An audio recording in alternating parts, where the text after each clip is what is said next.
J'ai reçu de la part de Fred un petit mail qui pose certaines petites questions que je trouve intéressantes, qui fait suite à une vidéo que j'avais faite maintenant il y a un paquet de temps. Il y a au moins une bonne année, voire même deux dans une bêtise. Il y a au minimum 2 ans. Faut dire que ça remonte un petit peu. Mais en même temps, c'est toujours intéressant d'aller un petit peu plus en profondeur sur des sujets que j'ai déjà un petit peu traités et pas forcément traités dans l'ensemble. Donc Frédéric m'envoie un petit mail qui m'explique, me dit salut. Donc je ne vais pas vous lire tout l'ensemble de l'email, juste les questions en rapport, je vous laisse lire le reste. Un composteur doit-il avoir un couvercle? C'est vrai que c'est une question qui revient. Est-ce qu'il faut le brasser de temps en temps? Ça, c'est une question qui revient assez souvent aussi. Quand je suis amené à former des maîtres composteurs, c'est, j'en viens à la question quasiment récurrente où on m'a dit qu'il fallait le brasser, donc là je réponds à votre question. En contact direct avec la terre, de préférence ou pas. Effectivement, alors il y en a qui le font sans contact avec la terre pour récupérer les jus, mais ça ne récupère pas que les jus. Du coup, je vais essayer de répondre à tes questions, Frédéric, maintenant, et je t'ai préparé 2-3 petits bazars pour essayer de répondre en essayant, comme d'habitude, de faire le plus court possible. Donc, du coup, ça nous donne cet élément-là. Alors, la définition du compostage. Alors, je vais pas me casser la tête, tu vois, à te refaire un cours académique sur le compostage et le machin et le truc, mais je trouve que c'est très rapidement, je vais pas prendre plus de 2 minutes là-dessus, en toute logique, j'espère. Le compostage est avant tout la décomposition, et puis bien sûr la transformation d'éléments de matière organique. Ça veut dire que le minéral ne peut pas se décomposer, par contre tout le reste oui. D'accord, on a déjà cette base-là. Bon, après, le reste, c'est du blabla dont on se fout royalement. Par contre, ce qui est intéressant, c'est cette partie-là. Alors, pour qu'il y ait une décomposition, il faut que tu aies 3 facteurs. Et si je me lance dans cette explication, c'est pas pour rien. C'est parce que il est, à mon sens, important de connaître au moins cette petite base théorique. Parce que cette petite base théorique va t'expliquer, mais alors, 1 million de questions, en fait. Ça va te donner une réponse à 1 million de questions. La première chose, c'est la matière organique. Alors en fait, sa matière, ça peut être des résidus de pommes, ça peut être ton gazon, ça peut être des branches, j'ai bien compris, voilà. Une matière qui va être, qui va pouvoir se décomposer. Ensuite, ça va être, pas dans un premier temps, mais par la suite en tout cas, des micro-organismes et puis de l'oxygène. Voilà. Matière brute, micro-organismes, oxygène. C'est un triptyque. Cet ensemble-là te donne un dégagement de chaleur assez rapidement qui te permet de lancer le processus de la décomposition. Alors, on en arrive à ta question. Tu vois un peu la théorie, je te l'ai faite rapide. Je n'ai pas fait un truc qui dure 3 plombs. Alors, la grande question, elle est toujours de savoir à un moment donné où on en est là-dedans et qu'est-ce qu'on met et est-ce que je ferme le couvercle ou pas, parce que c'est ta question de base. Alors là, tu as l'exemple d'un composteur en bois, que tu as différents modèles aujourd'hui que tu trouves sur le marché. Tu as des composteurs bois, tu as des composteurs plastiques, enfin bon, tu as là tout un tas de trucs. Alors, clairement, pour te faire hyper court, parce que rien que sur le choix du composteur, dans l'information que je propose, il y en a un minimum pour 4 heures, tu vois, un petit peu. Donc là, je te le fais en vitesse hyper TGV, ce qui n'est pas forcément peut-être une bonne idée, je ne sais pas. Parce que du coup, après, on peut me dire que j'ai oublié de dire ci, de dire ça, mais ouais, mais je ne peux pas être concis, rapide et précis sur l'ensemble de ce que je dis. Et à un moment donné, il y a un minimum qu'il faut dire. Les composteurs plastiques, pour moi, ont une durée de vie qui est faible dans le temps. Par contre, une mise en montée en température qui est assez rapide. Et bien entendu, par la suite, des problèmes de gestion et essentiellement liés à l'humidité assez complexes. Voilà. Donc, si tu préfères, c'est bien si tu veux un compost rapide. Pareil, si tu veux un compost de qualité, le composteur plastique, c'est pas forcément celui qui va te donner la meilleure qualité. Le composteur en bois, par contre, matière bois, tu comprends bien, lui va te donner un compost un peu plus lent, il va être un petit peu plus lent à se lancer, je parle dans la phase de montée en température, mais par contre, il va te donner une décomposition un peu plus lente qui te donne en définitif à la fin, logiquement, un compost de meilleure qualité. Ça, c'est mon expérience personnelle, bien entendu. Ensuite, sur les composteurs bois, et là, c'est pas que mon expérience, mais c'est l'expérience de centaines pas de milliers forcément, de centaines de mètres composteurs, parce qu'on n'est pas non plus des milliers à faire ça. C'est qu'on a une meilleure gestion de l'humidité dans les bacs en bois. Voilà, donc ça c'est pour ta base dans le choix. Ensuite, la question après de mettre un couvercle ou de pas en mettre un va dépendre si ton composteur est, j'ai envie de te dire, et directement, enfin un contact direct avec la pluie qui peut tomber. Clairement, laisser son composteur ouvert face à une pluie éventuelle qui peut tomber dedans n'est à mon sens pas la bonne idée, puisque dans ton compost il est important de pouvoir avoir une gestion, en tout cas gérer l'humidité qui en rentre et qui en sort. Donc tu te doutes bien que s'il pleut là-dessus, avec l'humidité qui est compris dans tous les éléments qui vont commencer à se décomposer, ça risque rapidement de devenir ce qu'on appelle une bombe atomique. Ça veut dire un truc en putréfaction qui pue la mort. Donc, clairement, s'il est abrité, le couvercle n'a pas grand sens logiquement. Par contre, s'il n'est absolument pas abrité, d'office un couvercle, parce que tu pourras difficilement gérer cette partie-là. Je mets un petit bémol là-dessus, et c'est pas le sujet de ta question, donc parce que tu doutes bien que voilà, c'est des sujets sur lesquels je peux y passer 3 jours. Donc, je mets un petit bémol dans le cas où on a 2 voire plusieurs bacs, ce qu'on appelle avoir une batterie de bacs. Là, le couvercle pour moi a du sens dans le composteur qui sert ce qu'on appelle d'apport. Ça veut dire là où on amène les éléments. Si on a 2 bacs, c'est-à-dire un bac d'apport et un bac de maturation, alors je vous réinvite à une vidéo que j'ai fait bien avant parce que je n'ai pas expliqué la différence entre le bac d'apport et le bac de maturation. Mais dans le bac de maturation, il n'est pas forcément utile d'avoir un couvercle vu qu'on est sur un compost qui est déjà en cours de maturation. Par contre, sur les apports frais, pour moi, c'est impératif, sinon on ne peut pas gérer l'humidité correctement. Donc déjà, c'était pour ta première question. En subsidiaire, j'ai rajouté, comme vous voyez, des petits éléments qui vous expliquent un peu ce qu'on peut y mettre. En tout état de fait, le principe il est extrêmement simple. Vous pouvez mettre, alors vous voyez en plus que dessus, j'ai quelques petits éléments sur lesquels en plus je ne mets pas forcément. Je vous ai mis les croûtes de pain, mais c'est à travailler avec parcimonie, ce genre de choses. Hein. C'est parce que le pain contient quand même des ferments et des levures, et bon, les levures c'est quand même des champignons. Alors c'est pas que c'est gênant dans les champignons dans le compost, bien au contraire, mais c'est juste qu'on a des fermentations qui peuvent être difficiles à gérer si on en met une grosse quantité. Le problème il est majeur, c'est qu'on est toujours en train de dire il faut pas mettre ci, on peut pas mettre ça, ou il faut mettre ci et pas ça. En fait, tout ça c'est des conneries. Vous pouvez mettre tout ce que vous souhaitez qui peut se dégrader. Tout ce qui peut se dégrader peut être dans un composteur. J'ai envie même de vous dire, je vais me faire insulter en disant ça. J'ai envie de te dire, le chat qui est mort le chat du voisin qui est mort, tu peux même le mettre dedans. Hein, tu vois, mais non, mais c'est pas ce qu'il faut faire. Mais enfin, tu comprends un peu pour te dire que tu peux mettre tout ce que tu veux là-dedans.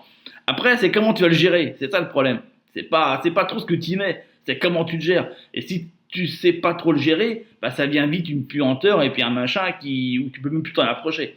Donc, faut juste comprendre ça. Donc c'est clair que les croûtes de pain, toi que j'ai noté, ouais, je les mets, mais encore une fois, je mets pas que ça, parce que le problème il est là, tu vois, c'est quand il y en a qui me disent ouais, faut pas mettre d'orange, de plure d'orange, de peau d'orange dans le composteur. Moi j'en mets, hein.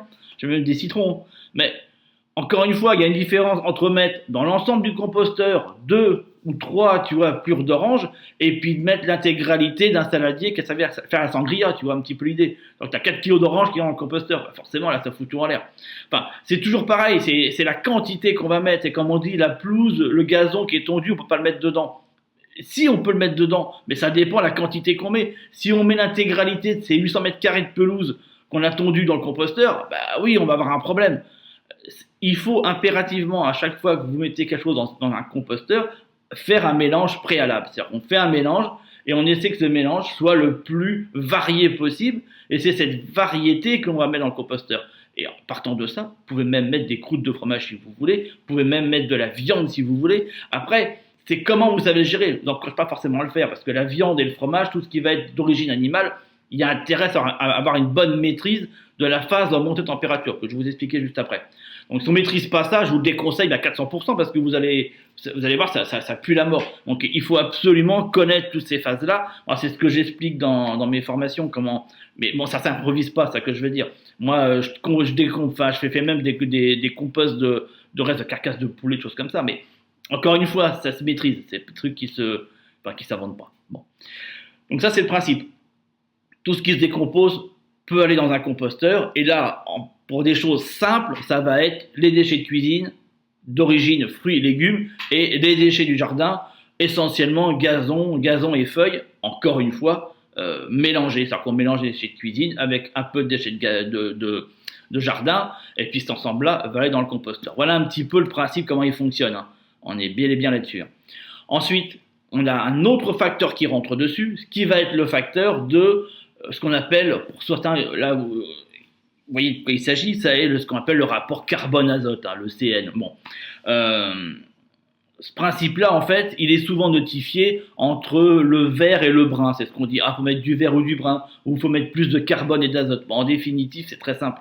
C'est que d'un côté, vous avez la partie azote qui est essentiellement humide, c'est-à-dire qu'une épluchure de carotte, elle est humide, on va dire ça comme ça.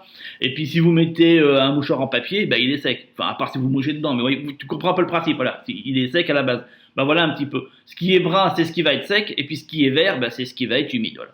Donc ce qui va être azoté, c'est ce qui va être humide, ce qui va être carboné, c'est ce qui va être sec.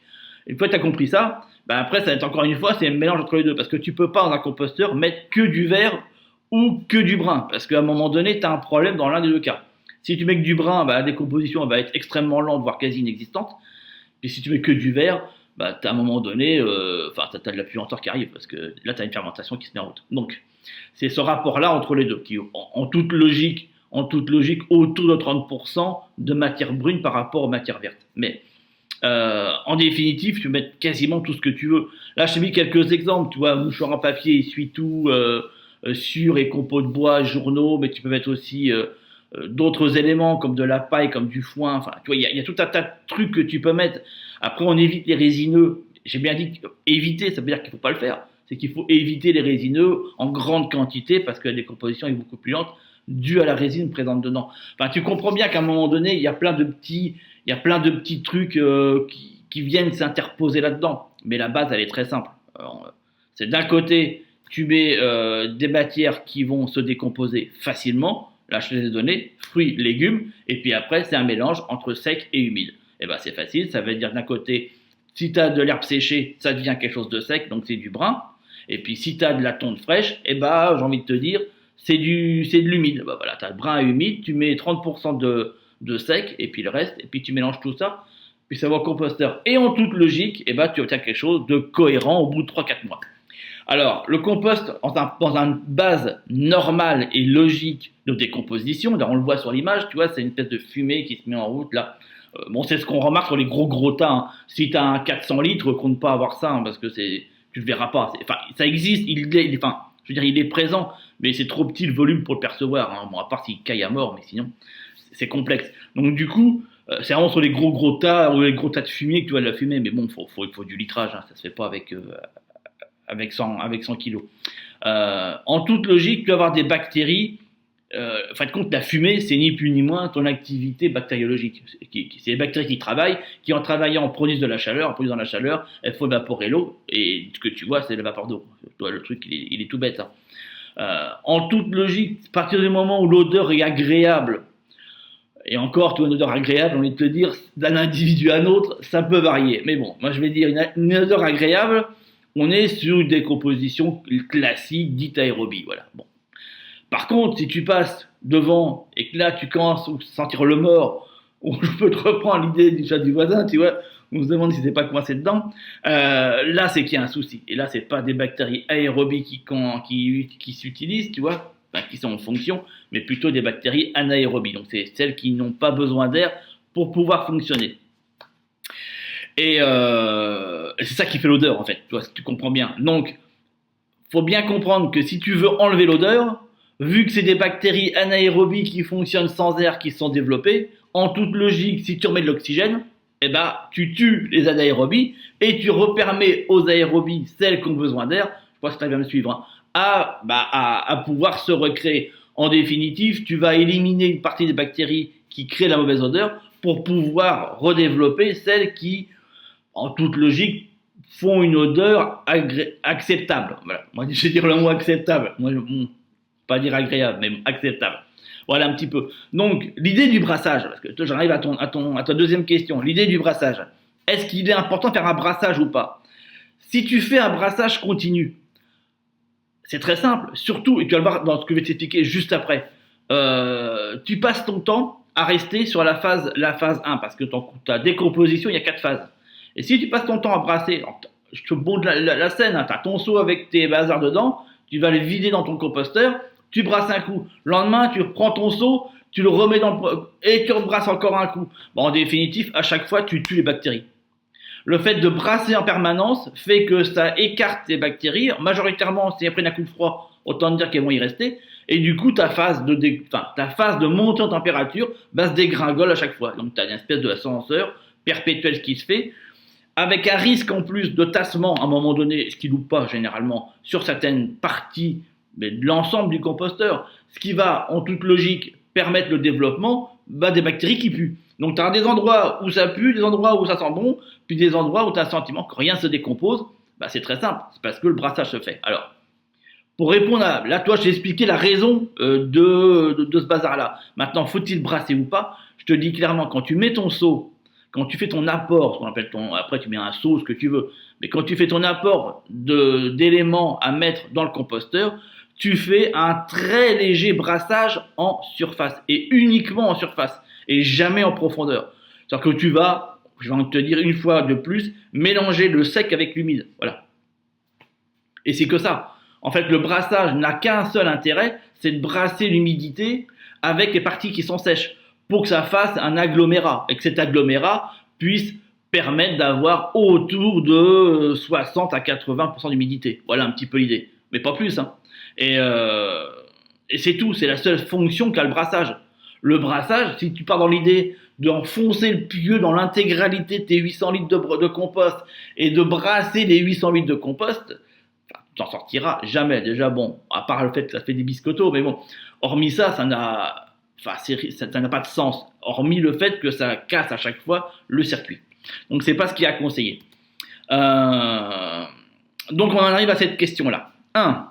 Qu'est-ce qui se passe au niveau de ma décomposition? Tu as une espèce de courbe, comme tu vois là, avec A, B, C et D. Et du coup, ça t'explique typiquement comment fonctionne cette phase de décomposition.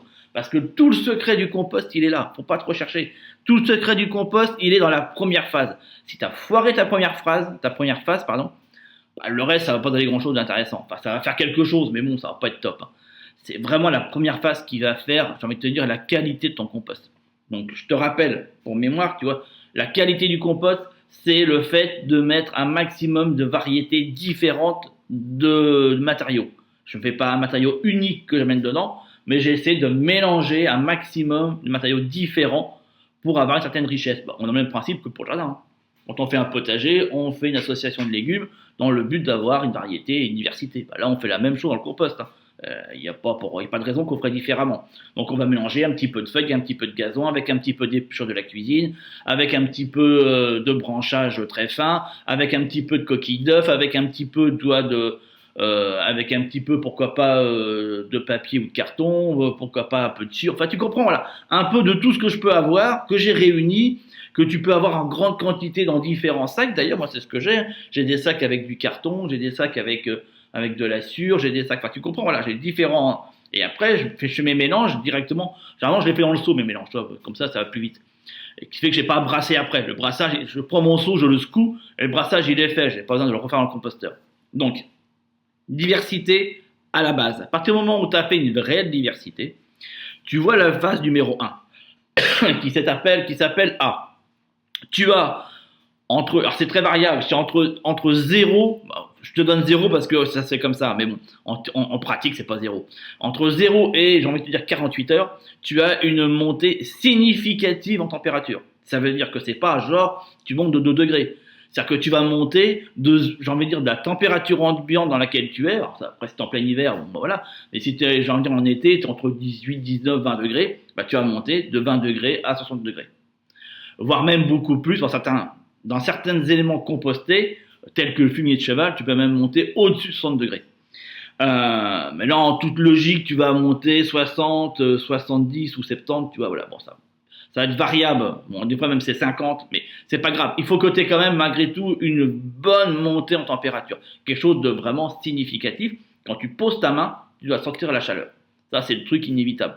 Et cet élément-là, c'est les bactéries qui commencent à agir, qui commencent à se mettre en route, et ce facteur est dû.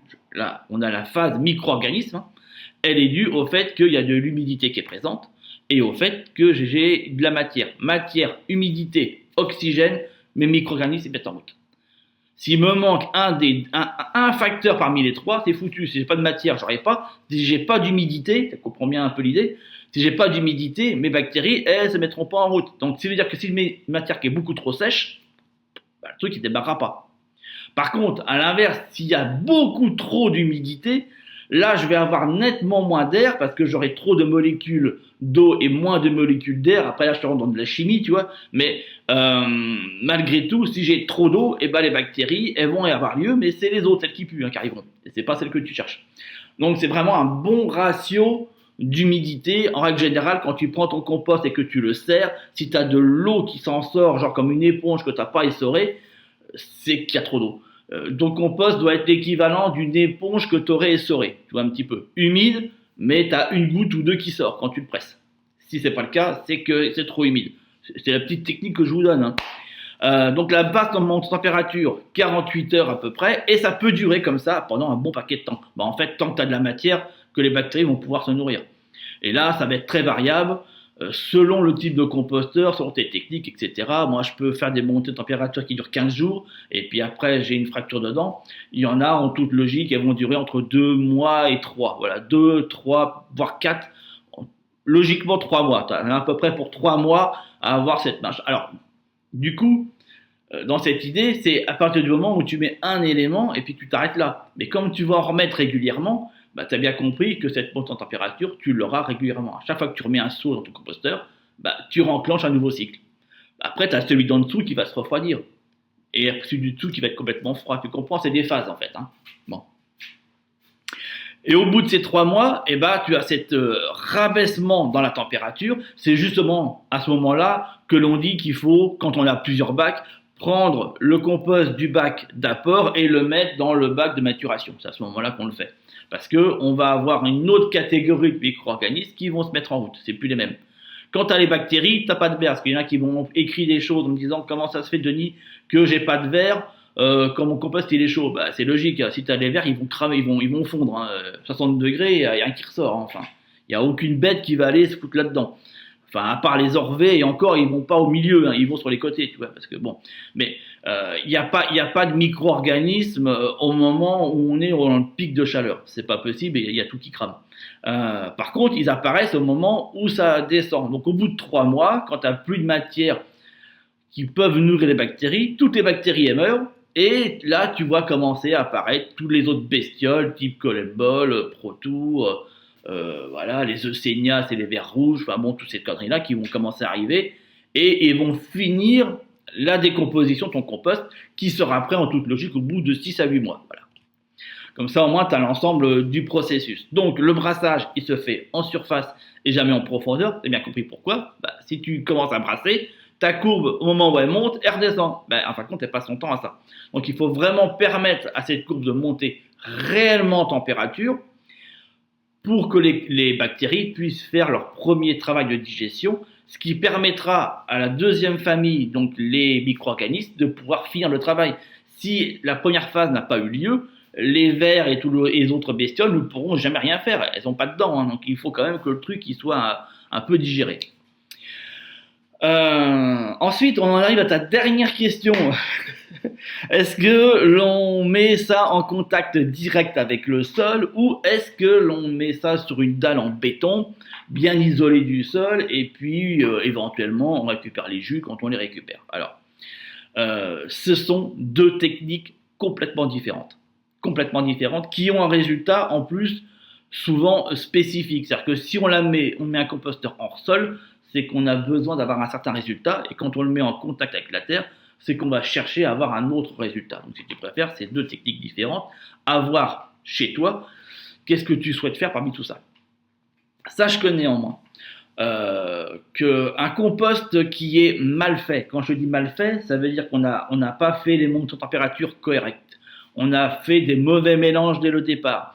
On n'a pas permis, pendant la phase de montée en température, que cette température puisse rester pendant un certain nombre de temps, parce qu'il y a quand même un minimum pour que quand même les choses se fassent. C'est-à-dire que dans cette phase de température assez haute, j'ai une dégradation logique essentiellement de germes pathogènes et de pas mal de trucs comme ça, qui vont faire que ton compost je dis pas qu'il est stérile parce que c'est une grosse connerie, et pour moi je trouve que rendre un milieu stérile c'est profondément débile.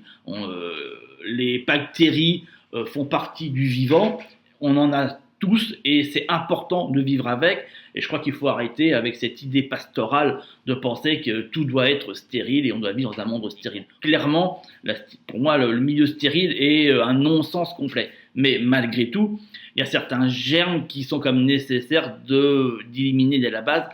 Je te mets cet élément-là, non pas trop par rapport à tes déchets de cuisine, parce que clairement, c'est pas là-dedans que tu vas les trouver, mais c'est plutôt dans le compostage des toilettes sèches. Donc en fait, des matières fécales et compagnie. C'est plutôt dans ce principe-là qu'on va chercher à vraiment avoir une réelle montée en température pour éliminer ça dès la base. Alors, à savoir que si tu as des légumes qui contiennent... je vais faire sourire beaucoup de gens en disant ça, mais bon, en même temps, c'est vrai, tu vois. Bon, je ne pas non plus... si tu as des légumes qui viennent, j'ai envie de dire, de l'agriculture intensive, elles vont contenir une certaine dose de pesticides, de produits chimiques et de pas mal de choses qui vont inévitablement se retrouver aussi dans le compost. Il ne faut pas croire qu'à un moment donné, les résidus qui restent dans les légumes et qui sont aussi contenus dans les épluchures, elles vont pas disparaître, tu vois, comme ça. Elles vont forcément continuer leur chemin. Même si je sais, il y a beaucoup de chimistes qui vont me dire « Non mais arrête tes conneries, à un moment donné, le pourcentage est tellement faible qu'on peut dire qu'il est quasi inexistant. » Oui, c'est vrai qu'il est très faible, mais après, c'est comme toute chose, on sait que la chimie marche par addition. À un moment donné, si tu additionnes différents éléments, un truc qui est infime devient un peu plus gros, et puis ainsi de suite. Bien entendu. Ensuite, l'inconvénient majeur, ça va être de faire un compost qui est trop azoté. C'est-à-dire que dès le départ, on a mal calculé sa dose par rapport comment t'expliquer, à la matière sèche. Donc on n'a pas mis assez de matière sèche dans le compost, ce qui fait qu'on a un compost qui est plus azoté que carboné. Et donc là, du coup, en remettant dans la terre beaucoup trop d'azote, on va créer d'autres problématiques et essentiellement liées à des maladies qui vont apparaître sur les légumes. Bon. Ça fait partie d'une formation que je fais aussi sur les maladies et compagnie, je ne vais pas rentrer en détail maintenant.